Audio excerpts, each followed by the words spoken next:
પૂરતો ઘાસ દેવામાં આવતું નથી ને એ ગાયોના મૃત્યુ થાય છે. અંદાજે 2-3 ગાયો તો લગભગ અમારું ત્યાં રોજ મરે છે. જેમ જન્મ છે એનું મૃત્યુ છે બેન, મરે કેવું એમ અહીંયા કોઈ અમર થઈને આવે. વ્યાજબી વાત છે, જવાબ સારો છે. સવાલ જે કર્યો છે એનો વ્યવસ્થિત જવાબ આપો તમે ભાઈ. ચોમાસાની ઋતુ ના વ્યવસ્થિત જવાબ આપવો જોઈએ તમારે.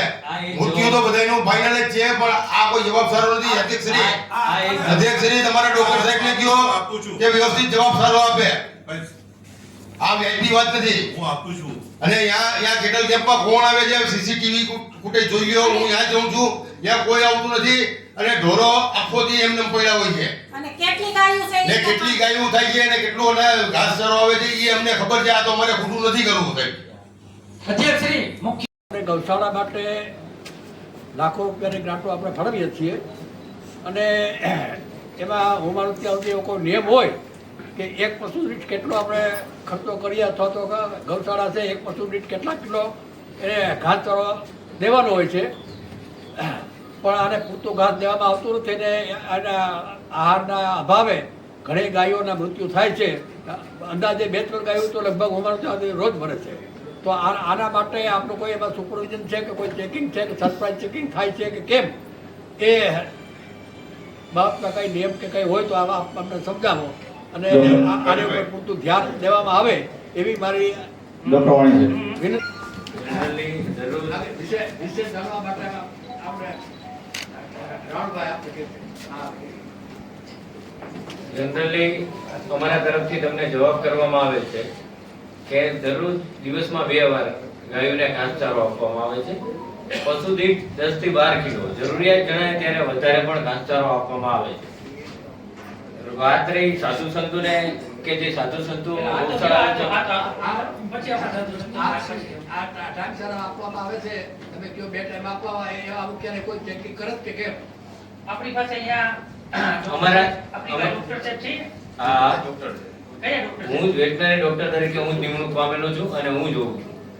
અને જે ઘાસચારો આપવામાં આવે છે એમાં દર મહિને અથવા દર 15 દિવસે ક્રોસ વેરિફિકેશન પણ થાય છે. કોણ કરે છે વેરિફિકેશન અમારા દ્વારા અથવા અમારા કર્મચારી જે લાઇવસ્ટોક ઇન્સ્પેક્ટર છે તેના દ્વારા કરવામાં આવે છે. કર્મચારી કોઈ છે?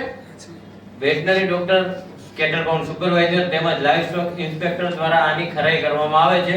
જ્યારે પણ વાહન આવે ત્યારે એને ક્રોસ વેરિફિકેશન માટે અલગ અલગ જગ્યાએ, એટલે કે ધારો કે એની જે ચિઠ્ઠી હોય આના માટે જે ઘાસ ખરીદવામાં આવે છે જ્યારે ઘાસની આવે છે ત્યારે કેટલું ઘાસ આવ્યું ત્યાં જનરલી અમારા ઢોર હોય એ પ્રમાણે અમે ઘાસચારો મંગાવીએ છીએ. એટલું નથી આપતો સાહેબ.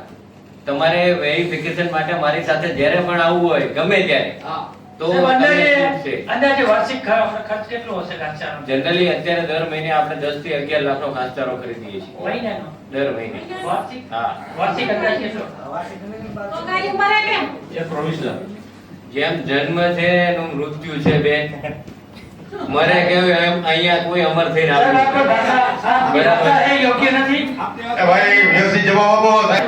તમે નહીં, નહીં, આ મરવા માટેની વાત નથી. વ્યાજબી વાત છે, જવાબ સારો છે. સવાલ જે કર્યો છે એનો વ્યવસ્થિત જવાબ આપો તમે ભાઈ. ચોમાસાની ઋતુ ના વ્યવસ્થિત જવાબ આપવો જોઈએ તમારે. મૃત્યુ તો બધાયનું ફાઇનલ જ છે, પણ આ કોઈ જવાબ સારો નથી. અધ્યક્ષશ્રી તમારા ડોક્ટર સાહેબને કહો કે વ્યવસ્થિત જવાબ આપું છું. અને ત્યાં કેટલ કેમ્પમાં કોણ આવે છે, સીસીટીવી જઉં છું, ત્યાં કોઈ આવતું ને કેટલી ગાયો થાય છે અને કેટલું ખબર છે. આ તો અમારે ખોટું નથી કરવું સાહેબ. અધ્યક્ષશ્રી, મુખ્ય એટલે કહો તમારા ડોક્ટરને કે વ્યવસ્થિત જવાબ આપે કોર્પોરેટરશ્રીને. આ એક જરાય કઈ બી જવાબ નથી, તમે સમજી શકો છો.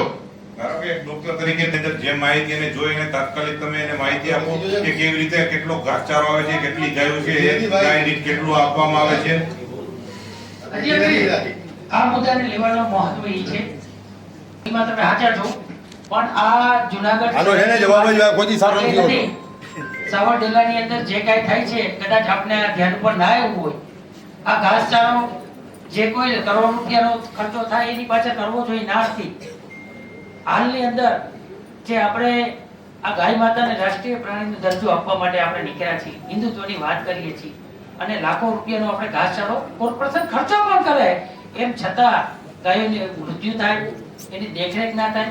જૂનાગઢના હરેક શહેર ઉપર આટલી ગાયો રખાય તો ક્યાંક ને ક્યાંક અમારી એવી લાગણી છે અને સર્વ સમાજની એવી લાગણી છે કે આ જે કાંઈ આપણે ખર્ચો કરીએ છીએ એ કોઈ ધાર્મિક સંસ્થાને આપી દઈએ અથવા જુનાગઢમાં આપણે હજ વિસ્તારની અંદર ઘણા બધા સાધુ સંતો મહાપુરુષો તૈયાર છે આ ગાયોને સાચવવા માટે, આપણે સૌએ એને આપી દેવું. બરાબર.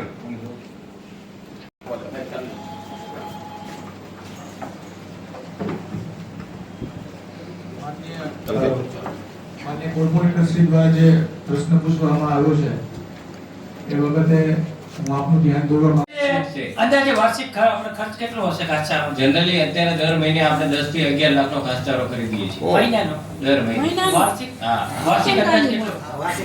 તો ગાયું મરે કેમ? એ પ્રોવિઝનલ. જેમ જન્મ છે એનું મૃત્યુ છે બે